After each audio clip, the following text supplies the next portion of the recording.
Lo que estás a punto de escuchar es la historia de la novatada más cruel, enferma y aterradora que he llegado a escuchar alguna vez. Brian es el autor de esta novatada y hasta el día de hoy está arrepentido. Me cuenta que por el trabajo en el que él está, que no podemos dar muchos datos, hay un área en la que él se encarga, que hay que revisarla continuamente, a la cual denominaremos el cementerio de aviones. No vamos a dar muchos datos porque puede haber aquí una materia como muy detallada que no hace falta y puede poner en riesgo el trabajo de Brian, pero vamos a dejarlo nada más en esta anécdota. Resulta que Brian tiene muy buen tiempo en este cementerio de aviones. Es una de sus múltiples funciones. Y él lleva tanto tiempo ahí que ha escalado dentro de su trabajo y ahora tiene como un puesto medio extraño en el que es jefe de una cuartilla, pero al mismo tiempo es jefe de un almacén. Eso hace que a veces no tenga mucho tiempo, se confunda, ande de mal humor, porque él mismo lo dice: narrador, yo no soy ni la mejor persona ni la más brillante, simplemente he estado en mi trabajo mucho tiempo, le entiendo más que otros y ahí he estado, pero la verdad es que también tengo mis actitudes y tengo mis ratos, y tiendo yo a que todas las personas nuevas que me mandan yo les juego una novatada. Hubo uno en especial que me cayó muy mal, no lo soporté. Yo a veces soy así, cuando las personas no me caen bien, ay Dios mío, hago todo lo posible para que los cambien de áreas, les hago la vida pesada. Así soy yo. Y me mandaron un señor de unos 56 años de nombre Gumaro. Desde el nombre no me gustó, dije, no, este debe ser de una escuela muy antigua y aquí ocupamos gente moderna. Es mi forma de pensar, narrador, no digo que esté bien o mal, solo pienso así. Cuando llega don Gumaro, un señor, como te digo, de 56 años, que cuando lo ves físicamente se ve alguien mucho mayor, pues resulta que don Gumaro, pues digamos que no era tan ágil mentalmente. Ocupaba que tuviera respuestas rápidas, que hiciera las cosas rápidas. No, el señor para todo se tomaba su tiempo. Era todo literal. Todo lo que yo decía lo hacía, pero con una lentitud, con una pereza, que a mí me ponía nervioso, me ponía harto, fastidiado, molesto. Y le llamaba la atención continuamente, pero don Gumaro no entendía. Aparte, le tenía que decir todas las cosas punto por punto, porque estando ahí don Gumaro, él no iba a improvisar nada, ni le iba a dar vueltas, ni te iba a solucionar. Si no le pedías cosas específicas y claras, era como si nunca se le prendiera el foco, como si nunca tuviera una idea, como si nunca tuviera iniciativa. Parece que don Gumaro era así en todas partes. No era un tema personal, pero yo me fastidié muy rápido. Sí me lo tomé personal. Un día que don Gumaro se la pasó 2 horas con uno de estos letreros de color amarillo que viene marcado como una persona trapeando el piso y que se pone para alertar a las personas que no pasen por ahí porque está mojado, y don Gumaro le dije, ve y agarra el letrero, vete a la zona que trapeaste y ponte a secarla, y se quedó en el mismo cuadrito 1 hora y media. El pobre tipo se quedó dándole y dándole y dándole. Yo me ocupé de mis cosas hasta que recibo un mensaje de radio de él. Hazme el refregado favor, me está diciendo el señor. Oiga, disculpe, ¿cuándo debo de parar? Es que ya se me durmió todo el brazo. Y le dije, bueno, ¿ya terminaste todo el área? Ah, tenía que ser toda. Y yo le dije, don Gumaro, pues, ¿qué está haciendo? No, pues me quedé al principio, porque no me dijo que tenía que ser toda. Dice, no, narrador, lo quería ahorcar. Terminó lesionado, me dieron una santa regañada a mí y faltó 3 días al trabajo y llega con el cabestrillo y todavía viene a reportarse y dice, no, pues aquí vengo a trabajar. Ya tenía la incapacidad, narrador. Viene con el cabestrillo en el brazo que no corresponde. No, yo quiero ahorcar a ese tipo, me caía tan mal. Porque yo no sabía si se quería pasar de listillo, pero en serio, ya platicabas con él y parecía que no, que simplemente don Gumaro funcionaba diferente. Bueno, para hacer las cosas claras, me fastidié tanto que dije, se la voy a aplicar. Nunca mandamos al cementerio de aviones a alguien en la madrugada, porque sabemos que ahí pasan cosas. Ya hay muchas historias. Desde que yo entré a mí me contaron que una chica de limpieza, que en una ocasión le pidieron que fuera a dar como que una limpieza para que no se llenara de alimañas y de animalejos uno de los aviones que tenía mucho tiempo abierto, y que justamente uno de los problemas por los cuales lo habían mandado ahí a ese cementerio era que nunca pudieron reparar un mecanismo que tenían en la puerta, por lo cual siempre estaba abierta la puerta. Mandan a la señora y a mí me consta que la señora, cuando te contaba eso, se ponía tan nerviosa que empezaba a sudar y sudar y sudar, porque dijo que cuando se subió, vio todo con telarañas, estaba limpiando las telarañas, y cuando ya está llegando como a la mitad del avión, ve de repente 2 sombras del lado izquierdo sentadas en un asiento. Y cuando cruza como la mirada con esas sombras que no se ven los ojos, pero es como sientes que ese es un contacto visual. Las dos sombras le mueven la cabeza de arriba abajo. No tienen como una forma tan definida, pero se ve el área de la cabeza. Hacen un movimiento de arriba abajo como diciéndole sí, y ella se asusta tanto que sale gritando de ahí. Cuando van a investigar, las telarañas están prácticamente a la mitad del avión, justamente como ella dijo, pero del otro lado está intacto y no hay otro acceso al avión. La otra puerta sí está cerrada, tiene tanto tiempo cerrada que ahí no puede haber nadie y no hay forma que haya sido alguien más porque las telarañas están intactas. Pobre mujer pidió que jamás la mandaran para allá y estaba tan asustada que se lo cumplieron. Bueno, no fue la única. Está la historia de una persona que decían que fue en su primera semana de trabajo cuando lo mandaron al cementerio de aviones en la noche y le tocó ver a unas personas haciendo algún tipo de ritual adentro de un avión.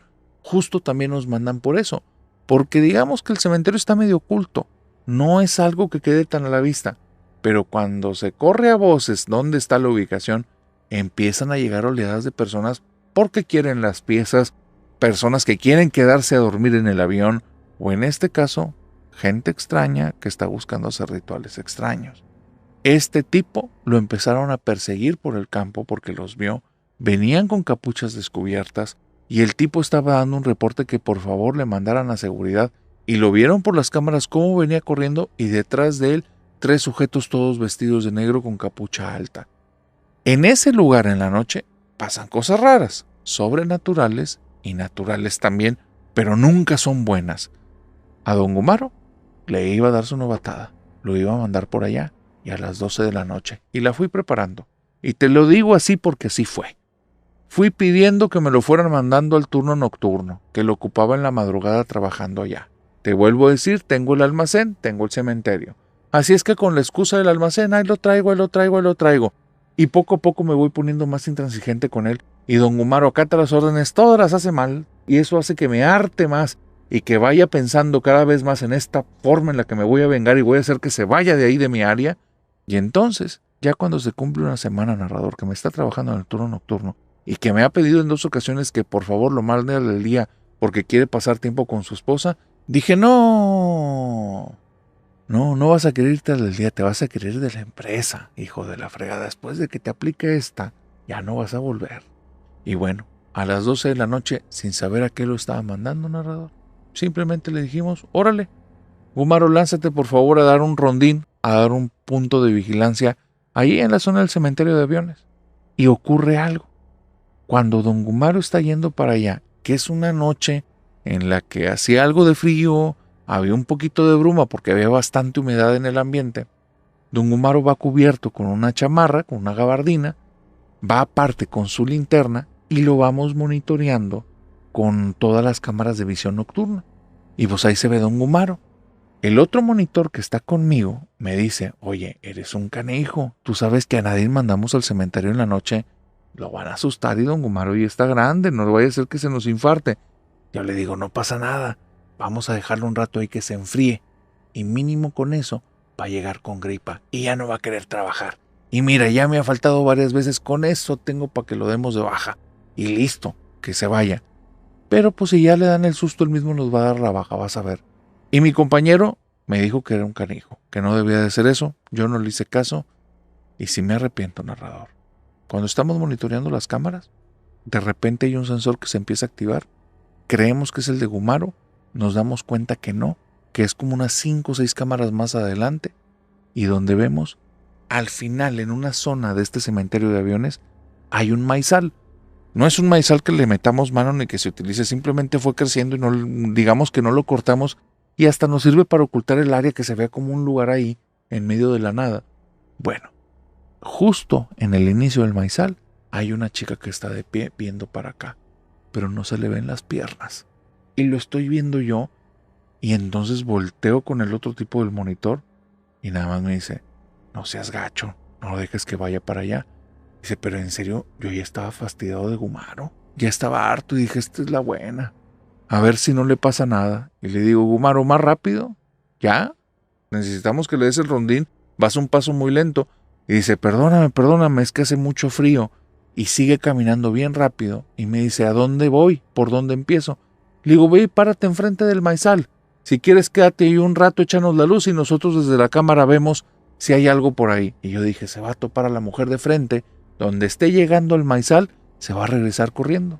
Y nada más vamos viendo en las cámaras cómo Gumaro va caminando con su lámpara. Y va pasando de cámara por cámara, de monitor por monitor. Vamos haciendo cambios dentro de la misma pantalla para poder ver estos cambios de imagen, cuando de repente nos quedamos fríos.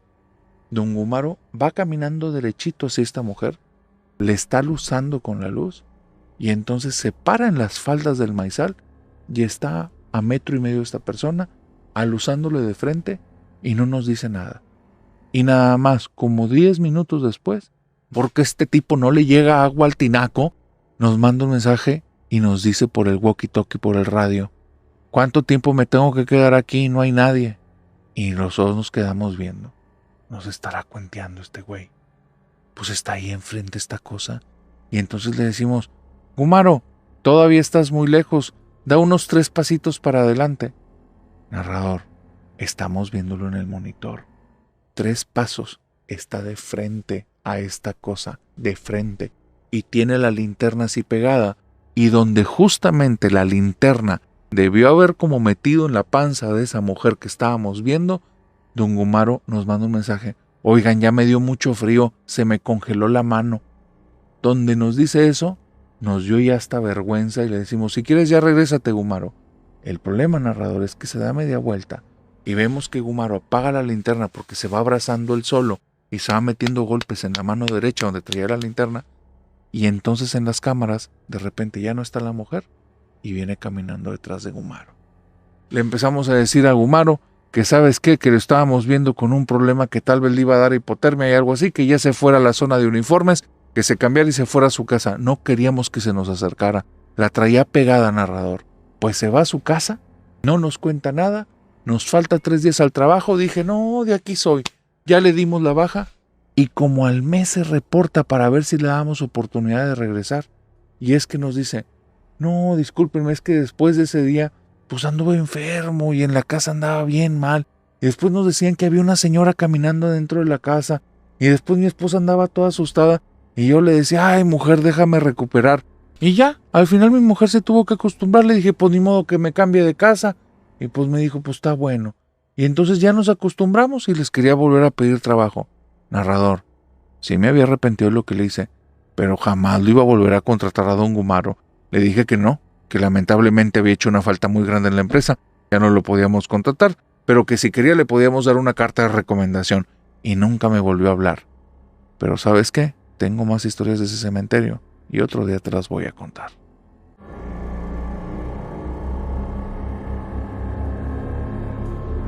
¿Habías escuchado alguna vez de Tata Chana o del hombre de la cara roja? Pues resulta que aquí en México hace ya un par de décadas había una mujer que le gustaba contar historias, así como su servidor, del mundo de lo paranormal, cosas inexplicables, cosas relacionadas con fantasmas, espíritus, entes y todo este tipo de cosas que a ti y a mí nos encantan. Tata Chana se presentaba en plazas públicas, se presentaba ahí y entonces llamaba a los niños y a todo el que estuviera escuchando y comenzaba a contar diferentes historias. Marilu, cuando tenía cerca de 11 años, escuchó la historia, en labios o en boca de Tata Chana, acerca del hombre de la cara roja. Y me dice que a partir de ahí su vida quedó marcada porque comenzó a creer en todo el tema de lo paranormal, aun cuando para ese momento nunca antes había vivido nada. Tata Chana contaba que en ese lugar en el que Marilu estaba viviendo en ese momento, muchos años atrás, un par de décadas tal vez más, todo ahí era monte. Había sembradíos y eran las afueras de una ciudad. Y le contaba que en esa zona decían que por ahí andaban los duendes y los hombres de cara roja, que tenían que tener cuidado con ellos, porque no eran cosas para jugar, no eran seres que le gustaran convivir con los seres humanos y que los seres humanos por incautos se acercaban a ellos. En esa zona vivía una familia que muy apenas tenía para vivir. Hacía ahí sus labores de campo, recolectaban algunas cosas y cuando terminaban de recolectar, se iban a la ciudad, llevaban cosas a la venta y entonces regresaban a su hogar y otra vez comenzaban a recolectar porque apenas ganaban unas monedas que les servían para traer lo indispensable para el día a día. Esta familia tenía un niño. Este niño, cada vez que papá y mamá estaban en cuestiones de la labor, se salía a jugar ahí, en los campos, en las zonas que había plantas altas, había montículos de tierra, un par de arbustos por esa zona, y al niño le gustaba estar jugando por ahí, explorando, viendo, y había un lugar en especial en el que el niño le gustaba estar, y era la sombra de un árbol que era un árbol medio extraño. No sé qué tipo de árbol sea, pero la corteza que tenía afuera, si es que era corteza, era una corteza lisa, no tenía nudos, no tenía manera en la que ninguna persona pudiera escalar por ahí, y menos un adulto, porque se resbalaban. Era tan lisa que al momento de intentar como poner tus manos con fuerza en el tronco, se iba para abajo por el peso. Y el segundo problema por el cual era imposible estar arriba de ese árbol, era porque las ramas eran muy altas. Todo el tronco, que era bastante largo, estaba liso, y las ramas hasta arriba, lo que hacía que si no llevabas una escalera o algún tipo de aditamento para alcanzar a esa zona de las ramas, no había forma en la que te treparas ahí.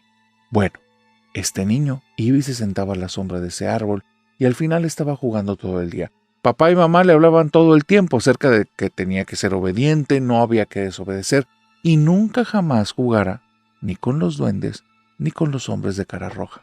Al final quedaba como una leyenda, porque el niño fue creciendo y de ser un pequeñito de apenas 4, 5, 6 años, llegó a los 7, 8, 9, 10, 11 años. Y a los 11 años las cosas se pusieron complicadas. Y Marilu estaba sorprendida por el relato, porque ella en ese momento tenía la misma edad del niño del que estaban hablando. Y ella, Tatachana, contó que un día comenzó una discusión en casa. El niño le había puesto más azúcar del que debía al café del papá. El papá no se podía tomar eso, pero aparte había un desperdicio y no había dinero ahí para estar desperdiciando. Entonces le dieron una regañada muy fuerte y cuando el niño muy enojado se sale de la casa, el papá le grita: y no te vayas lejos y no desobedezcas y ya sabes que no juegues ni con los duendes ni con los hombres de cara roja. Y el niño muy enojado dijo: pues yo voy a jugar con quien quiera y a mí ya no me vas a estar dando órdenes, y se fue. El niño enojado, llorando, haciendo su berrinche y muy molesto, se fue caminando. Papá y mamá no le prestan atención, se vuelven a enfocar ellos en sus labores, van a la ciudad a vender las cosas después de haber recolectado y cuando regresan es cerca de las 4:30 de la tarde y el niño no está en casa. Y el niño no está en su zona de juego, ni está donde exploran, y están gritando una y otra vez: ¡Bernardo! ¡Bernardo! ¡Ven! ¡Ya, hijo, ven! ¡Ya preparamos de comer! ¡Ven para acá! Pero Bernardo no aparece. Todas y cada una de las zonas aledañas a donde ellos vivían fueron exploradas a detalle. El árbol en el que Bernardo se sentaba ahí para pasar las tardes y estar a su sombra fue uno de los primeros lugares que investigaron y no había nada ni rastro de él. El problema es que no había tampoco huellas, no había forma de estarlo rastreando. Se desesperaron tanto los papás cerca de las 7:30 de la tarde que se fueron de nuevo al pueblo. Y al llegar a la pequeña ciudad, empezaron a buscar a alguien que fuera como algún policía, alguna persona que estuviera como encargado del tema como de búsquedas, y logran dar con una persona que los va a ayudar. Esta persona moviliza a vecinos, moviliza un par de policías y empiezan entonces a moverse no como un tema oficial, sino un tema de ayuda porque ven a estos padres angustiados y se mueven todos al ranchito de estas personas. 1, 2, 3, 4, 5, 6 horas de búsqueda, todos exhaustos, están cansados a más no poder. Han revisado todos los terrenos cercanos de cabo a rabo y de repente un grito. ¡Aquí está! El niño está arriba en el árbol. Un árbol que ya habían revisado más de una decena de veces ese día y el niño arriba, totalmente asustado, metido entre las ramas, no lo podían bajar. ¿Has escuchado hablar de la mirada de las 1000 yardas? Pues Bernardo lo tenía, porque después de que 3 personas se tuvieron que subir en los hombros del otro para hacer como una escalera humana, para poder llegar con él no quería que lo agarraran y gritaba, no verbalizaba cosas y sabía hablar perfectamente, no verbalizaba nada, gritaba, daba manotazos y patadas, soltaba alaridos y entonces lo bajaron de ahí. Tuvieron que someterlo entre las 3 personas porque estaba soltando golpes y patadas y estaba descontrolado, pero su mirada estaba perdida, como si hubiera visto algo terrible, como si hubiera visto algo que ningún ser humano debería de presenciar. Bernardo se va a dormir y Tatachana va contando que 3 días durmió Bernardo. 3 días no lo pudieron despertar. Gritaba y hablaba en sueños y decía la cara roja, la cara roja. Y entonces no ocupaban más historias. Ellos entendieron. Bernardo había estado en contacto con uno de los hombres de cara roja. Y dicen por ahí que los hombres de cara roja sí tienen el rostro rojo, pero no son hombres. Son algo mucho peor y les gustan los niños que desobedecen. Eso es lo que contaba Tatachana. Y Marilu, la chica que nos manda la historia, dice: narrador, yo creo que Tatachana la contrataban los papás para contarnos historias, porque ella tenía muchas historias: los hombres de cara roja, las mujeres de manos amarillas y los niños de pies azul. Si te gusta esta historia, avísame para contarte más.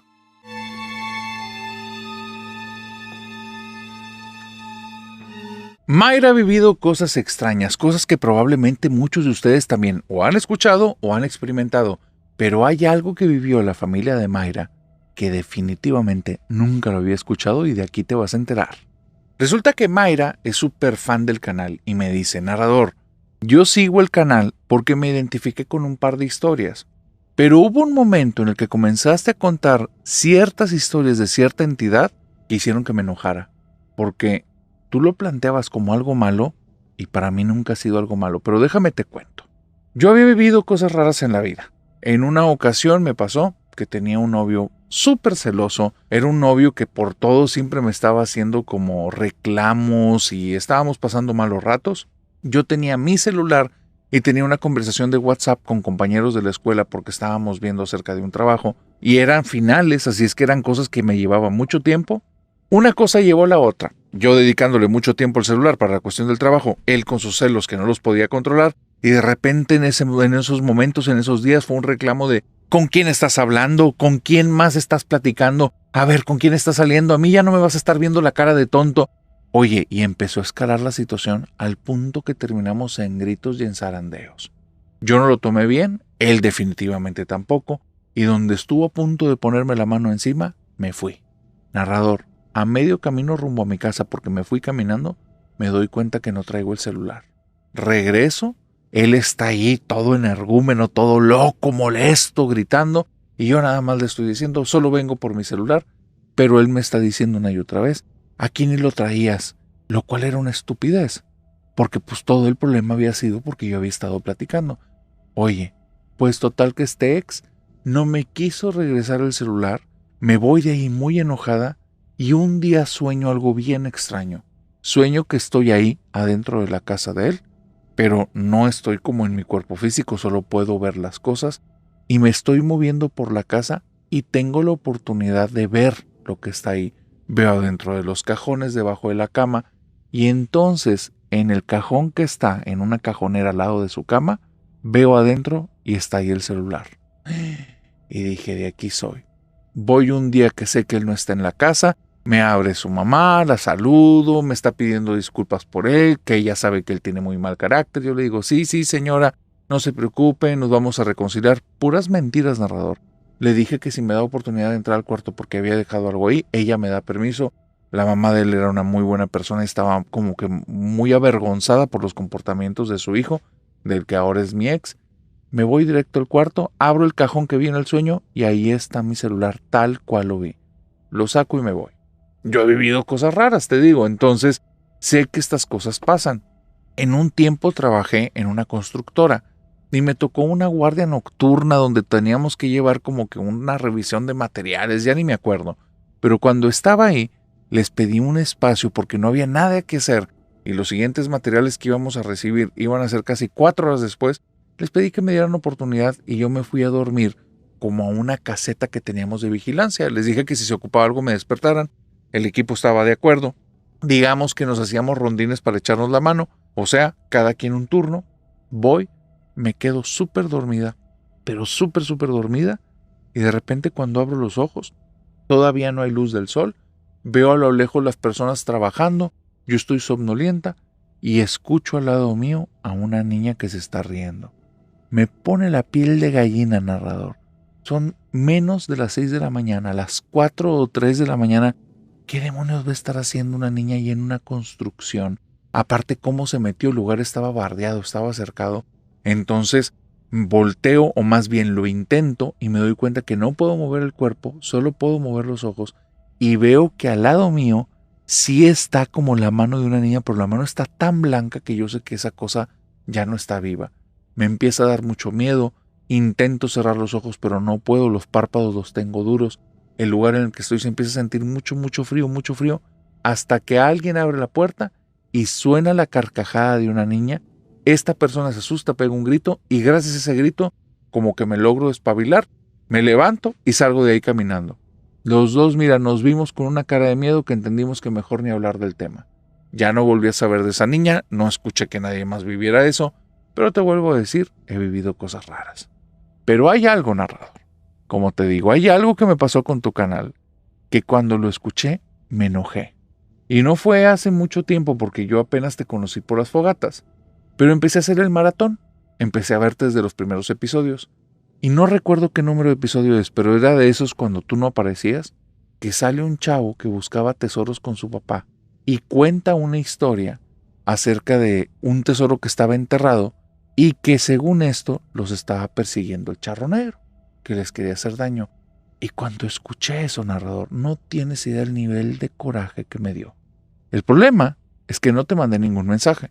Seguí escuchando videos y empecé a escuchar una y otra vez puras historias de terror del charro negro, y entonces ya no entiendo qué está pasando. Quiero decirte que para mí, para mi familia, nosotros le rezamos al charro negro. Y te voy a contar por qué, porque nos sobran motivos. Mi abuela nos cuenta que ella, cuando era joven, en ese tiempo mi abuelo era un borracho empedernido, mujeriego y jugador. Así como dicen las canciones, era un tipo que todo el tiempo estaba haciendo zafarranchos, problemas por aquí y por allá, infiel a más no poder, un tipo en el que no podías confiar, pero cómo le gustaba la fiesta.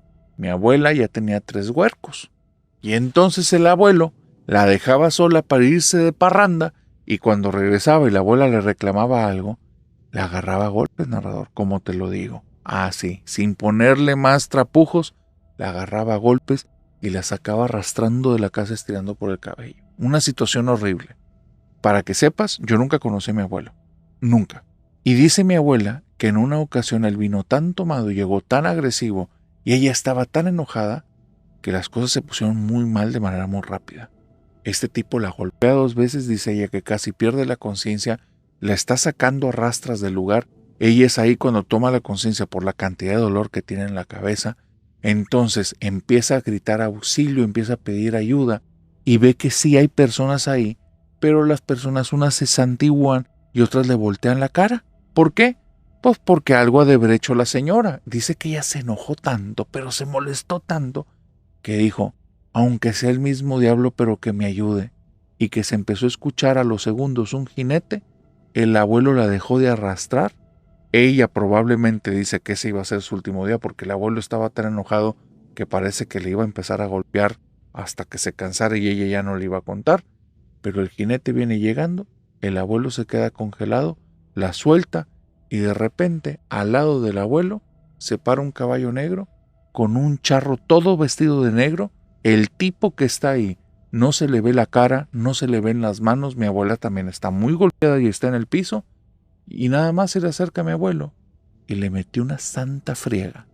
Dice mi abuela que nada más escuchaba a mi abuelo gritándole, detente, detente, para, entre golpe y golpe, narrador. Lo surtió como no tienes idea, a patadas en el piso contra una pared. Horrible, horrible, fue horrible. Y mi abuela, estando ahí en el piso, dice que nada más sintió que alguien la agarró del hombro y le empezó a hacer fuerza para que se parara, le dio 2 palmadas en la espalda, y jinete y caballo se fueron y nunca los volvió a ver. Y desde entonces, mi abuela se hizo la idea que el charro negro era su ángel de la guarda, y decía, a veces mi ángel de la guarda puede ser también el diablito. Pero ahora, narrador, que ustedes me lo están planteando que realmente es el diablito y no es bueno, ya me lo estoy pensando 2 veces.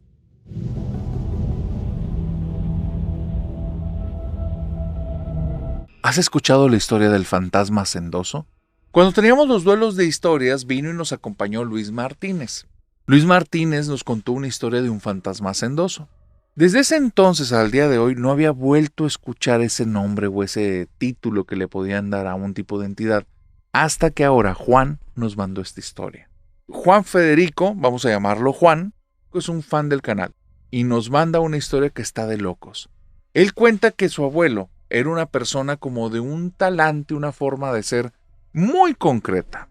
Era una persona de muy pocas palabras, de mucha actividad física en la casa, y que desde que él es muy chavito, su abuelo ya era una persona entrada en años. Se movía en la casa, pero para puras cuestiones de limpieza. Tenía muy poco tiempo, muy poca oportunidad o muy pocas ganas de convivir con los demás. No se dice que es un tipo amargado, pero digamos que quería a su manera, y no era una manera tan común. El abuelo, si llegabas a la casa, estaba barriendo. Si no, estaba trapeando. Si no, estaba limpiando la mesa. Y si no, andaba lavando trastes. Él se pasaba mucho tiempo en cosas de limpieza, para moverse de aquí y para allá. Yo me acuerdo más de la voz de mi abuela que la de mi abuelo. Mi abuela hablaba por él y decía, es que le gusta hacer eso porque con eso se distrae. Es que haciendo eso, él está haciendo algo de ejercicio, así se mantiene en forma. Y mi abuela siempre hablaba por él. No me acuerdo de mi abuelo diciendo por qué todo el tiempo estaba lavando, trapeando o haciendo quehaceres de la casa. Mi abuela era una persona también muy movida, pero extraño. Ella le metía más a temas de la plomería, de la carpintería, de electricidad, y mi abuelo más en temas de limpieza. No recuerdo tampoco pláticas de papá y de mamá, porque mi abuelo falleció cuando yo tenía 10 años, yo hoy tengo 45, ya pasó mucho tiempo.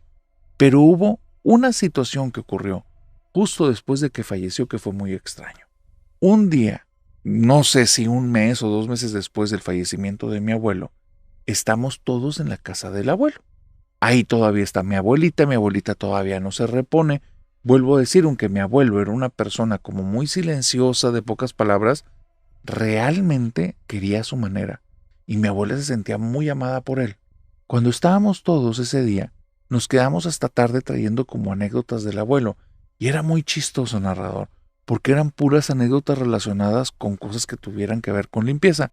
¿Se acuerdan cuando fuimos de vacaciones? Y que él llegó al cuarto y bien enojado salió, y lo único que dijo fue a la gente de ahí de recepción, denme una escoba. Y es porque había encontrado cosas tiradas en su habitación y lo pusieron de malas. Oh, ¿y te acuerdas cuando eran bebés? Que trajo un montón de toallas sanitarias y en un baño público primero comenzó a lavar toda la mesa donde iban a poner ahí a los bebés para hacerles el cambio del pañal, y después cuando acabamos todo se quedó otra media hora el señor limpiando todo el lugar como si fuera el intendente. Había 1001 anécdotas de mi abuelo relacionados con la limpieza. Mi abuelo por alguna extraña razón lo hacía. Según mi abuela, como te digo, tal vez por cuestiones de ejercicio, por cuestiones de mantenerse en condición, no sé.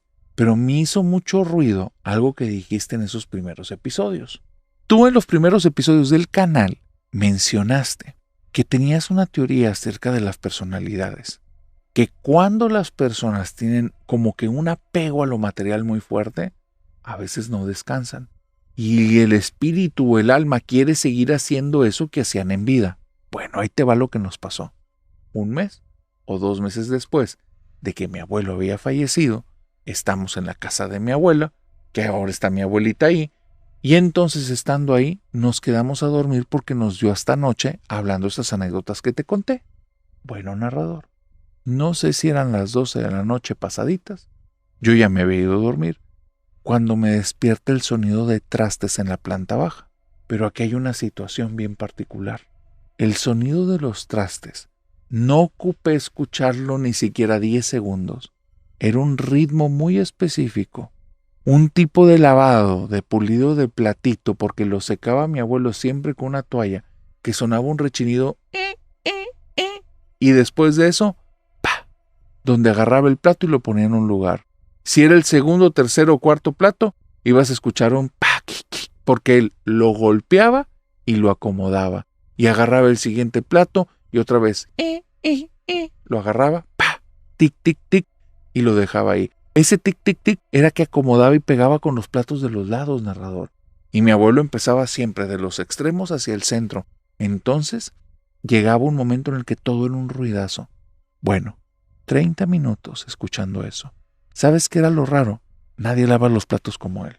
Nadie con tanto detalle. A nadie le importa tanto. Simplemente le damos una pasada y ya. Los dejábamos secar. El abuelo era el único que le daba esa pasada. Y entonces me acordé que esa noche después de la plática habíamos dejado toda la mesa sucia. Estoy a punto de bajar al primer piso para ver quién es el que está haciendo este sonido, porque definitivamente está como imitando al abuelo, cuando comienzo a escuchar el rechinido de la mesa, que es exactamente como el abuelo lo hacía, y después de eso un tipo de barrido que era exactamente el del abuelo. Y ahí sí, narrador, me sentí como muy nervioso, porque una cosa es imitarlo en una cosa y otra cosa es imitarlo en todo. Y también me quedé pensando que tal vez estaba dormido y este era un sueño, o que me estaban jugando una broma, o que estaba ahí en una situación que tenía que ver con algún tipo de fantasma o espíritu. Me subo las escaleras, voy al cuarto donde estaban mi hermano y mi hermana, les hablo y resulta que están ahí con los ojos abiertos, muertos de miedo, haciéndose los dormidos, y nada más me dicen, no nos molestes, también lo escuchamos. Voy al cuarto de mi abuela, en la que también se están quedando mis papás, mi papá tirado en el piso, mi mamá dormida al lado de la abuela, y los tres están hablando en lo bajito, la abuela diciendo, ya dejó el sonido, se me hace que ya se fue, y mi mamá diciendo, ay papá, ya descansa en paz. No tienes idea, cuando escuché a mi mamá decir eso, cómo me puse. Me sentí, pero vacío, me sentí que me caía por un acantilado. Por un momento me di cuenta que mi abuelo había regresado del otro lado para lavar los platos y limpiar la casa. Después de ese día, narrador, comencé a rezarle todos los días en la casa de la abuela, cada vez que tenía oportunidad, y le decía, abuelo, ahora nos vamos a encargar de la limpieza, usted ya descansa en paz. ¿Y sabes qué, narrador? Después de 3 o 4 días dejaron de escucharse esos sonidos. Y sí, si te lo estás preguntando, la casa estaba más limpia todas las mañanas, como si el abuelo estuviera haciendo ahí la limpieza de madrugada. Y ese día, cuando dejamos el mugrero, los platos que sonaron estaban limpios todos en el lugar en el que siempre los dejaba él. Así es que bueno, le quitamos el trabajo ya al abuelo y espero que ahora ya esté descansando en paz.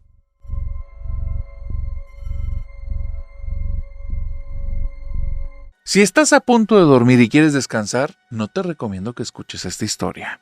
Resulta que Magali tiene solo una vivencia, una cosa que le ocurrió que no sabe por qué pasó, pero espera que nunca le vuelva a pasar nada, porque eso estuvo a punto de acabar con su familia. Magali no practica brujería, no practica nada espiritual, nunca ha jugado Ouija ni nada de invocación. No sabe, no tiene idea por qué le ocurrió esto. Llevaba una vida normal.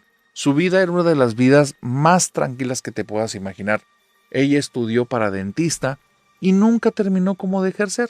Al año que sabe de la carrera, porque se había tomado un año sabático una vez que terminó, conoce al que después va a ser su esposo y nunca trabajó. Y todos felices. Su esposo era una persona que le había ido muy bien económicamente, que se la llevaba a ella casi por 10 años, pero desde que se vieron fue amor a primera vista. Magali y él llevan juntos 5 años y acaban de tener su primer bebé. Su bebé tenía más o menos en ese entonces, en el entonces de lo que pasó, más o menos unos 4 mesecitos, más o menos. Y dice ella que tenía una vida normal, ama de casa. Desde que se casó, su vida era estar en la casa, tomaba algunos cursitos fuera de la casa, pero era realmente para entretenerse. Se embaraza y cuando ya se embarazó, prácticamente su vida era el niño. Era una vida como muy convencional, muy a la antigüita, y Magali estaba muy feliz con eso. Ellos dos no son personas religiosas, pero de ninguna religión, y no vienen tampoco de familias religiosas.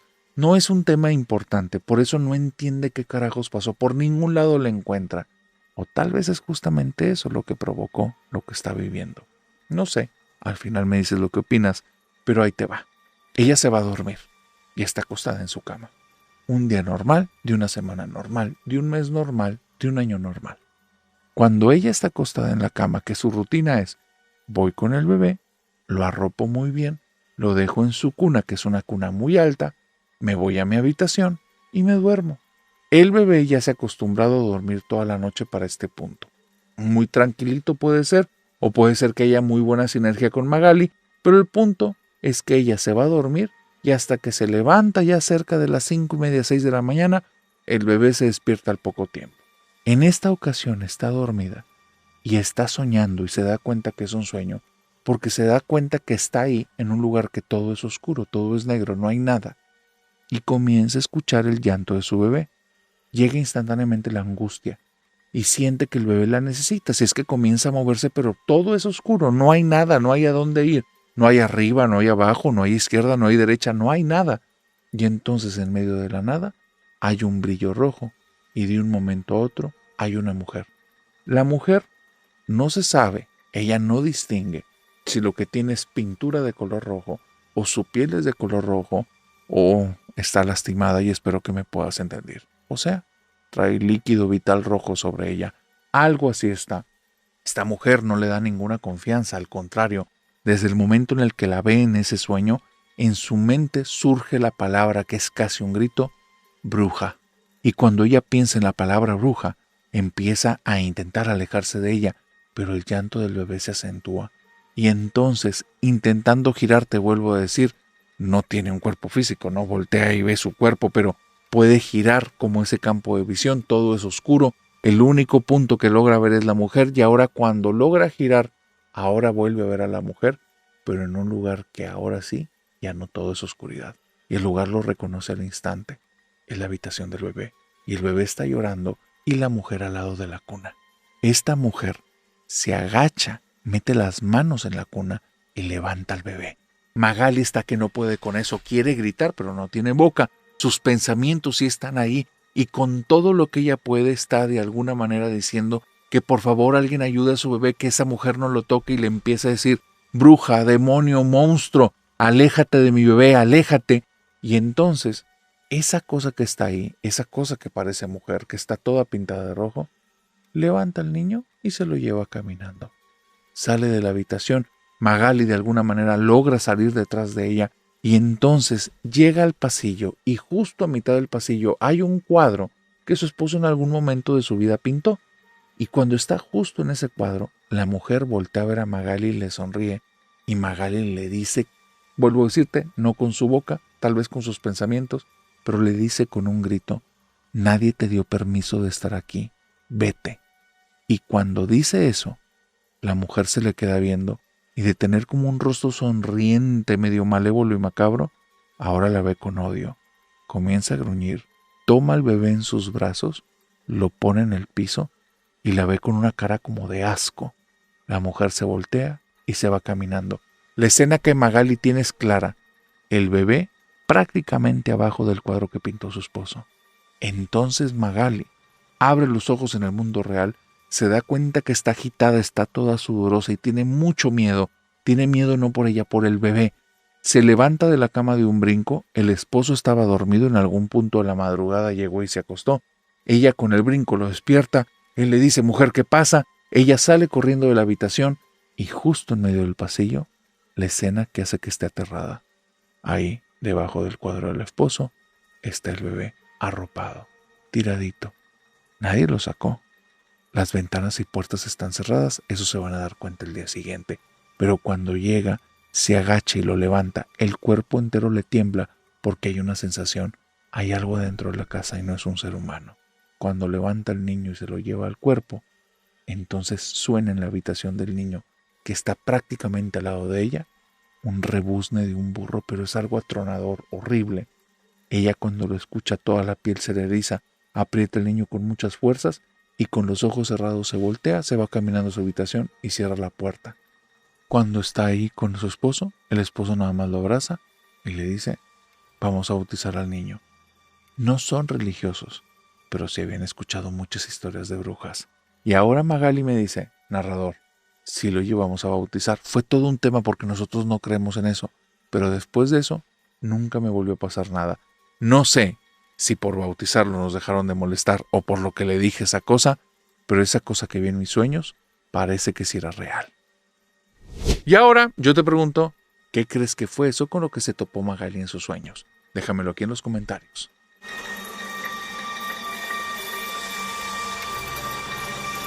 Esta historia es del hospital más embrujado que existe en México. Manuel y Jairo se consideran compañeros de armas, amigos, casi hermanos y cazafantasmas. Y todo esto es por las circunstancias en las que se conocieron 10 años atrás. 10 años atrás comenzaron a trabajar en un hospital que era del Seguro Social. Ellos dos entran sin una planta, es un contrato, un tiempo definido y después van a ver si lo renuevan. Tienen cerca de 5 meses ahí, cuando el jefe les dice que si realmente quieren la plaza, tienen que trabajar ahí mínimo 1 año en el turno de madrugada, que nadie lo aguanta, y que si le aguantan a él cerca de ese año, entonces los va a considerar para la plaza. Jairo y Manuel lo platican, muy serios van con el jefe, le dicen que va, que si les promete la plaza, que sin ningún problema se quedan en el hospital. Y sí, turno de madrugada y sí 1 año. Hacen el cambio, van al turno de madrugada y durante casi 11 meses no pasa absolutamente nada, pero nada, excepto el último mes. Para el último mes ya hay rutinas. Ya saben qué días son los que se puede llenar entre semana, ya saben que en ningún momento digan que les vaya muy bien en la noche, que tengan como muy poco trabajo, que las cosas marchen con tranquilidad, porque esos días van a ser los peores. Ya también saben cuando hay algún paciente que va a ser problemático, cuando va a haber situaciones ahí que pueden ser escabrosas. Conocen todos los ruidos del lugar, saben que hay zonas que parecen que hay movimientos y no, son aires que vienen de los ventiladores, que como las instalaciones ya son viejas, salen por, digamos que se cuela por algún lado y mueve cosas, papelitos, plumas, cositas así. Pero para ellos no hay nada fantasmagórico, son puras leyendas e historias. Excepto un viernes. Un viernes, cerca del cierre del año, en el que las primeras horas de este turno fue un caos absoluto, lleno de personas, un montón de emergencias, trabajo de aquí a allá, habla para esto y para aquello y muévete y papelerías y trata con el paciente y trata con el doctor y haz que las cosas vengan como que a cierto punto. Pobre Jairo y pobre Manuel, aunque ya tenían experiencia, ahí sí los tupieron. Estaban tan cansados que llegó un momento en el que Manuel le dice a Jairo, ¿sabes qué? Voy a dar una ronda por los pasillos, si quieres al rato alcánzame, necesito despejarme. Manuel le dice a Jairo que está bien, que él vaya, y entonces Jairo comienza a caminar por los pasillos y llega a la zona de pediatría. Hay algo muy extraño. Justo al lado de una zona de recepción que para esa hora está apagada porque solo lo reciben por medio de la zona que es de emergencias. En esa zona que están las luces apagadas y ahí en la recepción al lado hay una banca y hay una niña de más o menos unos 6 añitos y está sentada con un pañal y está ahí. Y la niña está jugando con los pies balanceándolos en la banquita. Jairo llega, la ve y le dice, ¿y dónde están tus papás? Y la niña voltea, se le queda viendo y se empieza a sonreír y empieza a reírse y sigue moviendo los pies. Entonces Jairo le agarra la mano y le dice, vente, tus papás han de estar muy preocupados, te voy a llevar con ellos. Así es que se trae a la niña, van caminando los dos y comienzan a caminar por el pasillo. Y cuando van caminando por el pasillo, hay varios cristales que son de las puertas de algunos de los consultorios y siente de repente en algún momento que la mano de la niña se puso muy fría y entonces le da pendiente que la niña vaya a terminar enferma y después lo quieran culpar a él. Así es que voltea a la derecha y antes de voltear a ver a la niña completa, le pasa algo. Mientras traía a la niña de la mano, le vino ese pensamiento, va caminando cansado, voltea y al voltear sigue caminando y pasan por 2 consultorios que las puertas estaban uno al lado del otro. En el primer consultorio, Jairo ve a la niña y él está agarrando de la mano. Y en el segundo se queda paralizado porque él está ahí agarrando el aire y ahí no hay ninguna niña. Siente la mano y le está agarrando con su mano. Voltea y cuando voltea, ahí no hay nada, pero sí siente la mano que la trae en la suya. Así es que le da tanto miedo que abre la mano y comienza a escuchar los pies descalzos de la niña que van avanzando por el pasillo donde ya le sacaron la vuelta y ya lo adelantó y se empieza a asustar horrible. Toda la fuerza que tiene de voluntad y toda su energía la concentra para poderse mantener ahí, sin gritar, sin hacer un espectáculo. Y entonces se aguanta, va caminando y escucha que del otro lado del pasillo alguien viene caminando y entonces dice, por favor, que sea Manuel, le tengo que contar lo que acabo de vivir. Y en eso escucha un grito, pero un grito bien reventado. Y el grito lo reconoce, es Manuel. Jairo va corriendo y cuando llega, Manuel está asustadísimo y le dice, Jairo, ¿qué pasó? Dice, escuché unos pasos y empezaron a correr para acá, y donde volteo, veo una niña, pero la veo en el reflejo y aquí no. Y Jairo se le queda viendo con miedo y nada más dice, te creo, hermano, me acaba de pasar lo mismo. Los dos están asustados, se van a otra sala del hospital, están muy agitados, y de repente Manuel le dice, oye, ¿y si la hacemos de cazafantasmas? Y Jairo le dice, ¿de qué estás hablando, güey? Lo que nos acaba de pasar, ¿cómo vamos a explicar esto? ¿Cómo le vamos a decir a la gente? Es más, creo que no le debemos de decir a nadie lo que nos pasó porque nos van a correr. Y Manuel le dice, no, pero si hacemos algo y si lo capturamos y si tenemos pruebas. Y Manuel se empieza a alucinar, como si es algo que pudiera manejar. Y mientras están ahí discutiendo si lo manejan o no, Jairo empieza a temblar, se empieza a poner pálido y le señala una ventana. En la ventana lo que ve es algo horripilante. Ahí en la ventana, Manuel ve a una niña, pero Jairo está viendo una ancianita. Y eso lo saben porque Manuel le dice, mira el reflejo de una niña y no hay nadie ahí. Y entonces Jairo le dice, ¿cuál niña? Esa es una viejita. Y donde escuche eso Manuel, pega el grito en el cielo, los dos se van corriendo por el pasillo y van al área en la que ya tienen el resto de compañeros. Y cuando van llegando ahí, hay un trapeador que está tirado en el piso. Algo les pasa, quieren guardar la compostura, quieren bajar el acelere que traen. Así es que se detienen un momento para respirar y escuchan unos pasitos descalzos que van pasando desde detrás de ellos, pasan justo en medio de ellos y sienten el vientecito frío entre los brazos de los dos. Y cuando los pasos llegan exactamente a donde está ese trapeador tirado, el trapeador se levanta solo y se pega contra la pared. Y los pasos siguen caminando. Siguen escuchando y sí, en el piso, huellas mojadas de unos pies que primero se ven pequeñitos y después se ven un poco más grandes. Desde ahí, Jairo y Manuel ya no querían trabajar en ese hospital. Así es que al día siguiente van directamente con el jefe, le cuentan lo que pasó y le dicen, jefe, ya, no importa que hayamos completado el año, no podemos trabajar aquí. Y el jefe del área les da como respuesta lo más extraño que han escuchado en toda su vida. Les dice, no les voy a aceptar su renuncia. Ustedes dos se van a quedar a trabajar aquí. Son los que más me han aguantado. Así es que, ¿saben qué? Los voy a mandar al piso de arriba. Ya no es emergencia, si van a trabajar de día, ahí ya no pasan tantas cosas. Y Manuel y Jairo me cuentan que narrador, sí, en el piso de arriba ya no pasaban tantas cosas, pero ese hospital está absolutamente embrujado.